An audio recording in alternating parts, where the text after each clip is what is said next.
কারণের দরকার নাই। ও আমাকে এত ভালোবাসে, শুদ্ধ ভক্তি করে, যেখানে ভক্তি সেখানে আর নিয়ম কারণের দরকার নাই।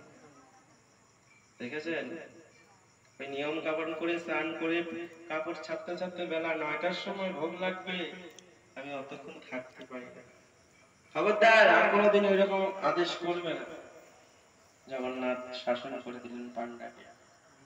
পরের দিন সেই পান্ডা গিয়ে পার্বতী মায়ের কাছে ক্ষমা চাইলেন, তুমি ক্ষমা করে দাও, তুমি নিত্য যেভাবে জগন্নাথের সেবা দিতে ওইভাবে দিব। জগন্নাথ তোমার সেবার জন্য বসে থাকে। তাই গৌর হরি বল। দেখেছেন, যাগযজ্ঞ তপস্যায় কৃষ্ণ নহে বশ, কৃষ্ণ বশ হেতু এক প্রেম ভক্তি রস। প্রেম ভক্তি রসে কৃষ্ণ বশ, আর কোন বস্তুর দ্বারা তাকে পাওয়া যায় না। ভক্তি লাভ করতে হবে। নরোত্তম ঠাকুর বললেন, গৌরাঙ্গের দুটি পদ, যার ধন সম্পদ, সে জানে ভক্তি রস সার। জগতে অনেক রকম ভক্তি আছে।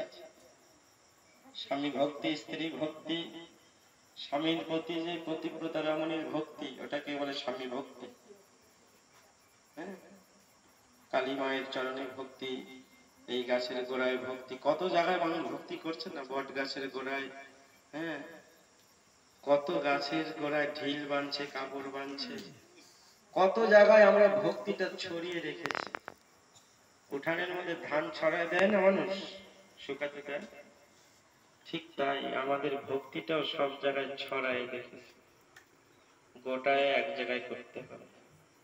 সমস্ত ভক্তির সার কি? গৌরাঙ্গের দুটি চরণ। ঠাকুর মহাশয় বললেন, গৌরাঙ্গের দুটি পদ, যার ধন সম্পদ, সে জানে ভক্তি রস সার। সেজন ভক্তি রসের সার জেনেছে,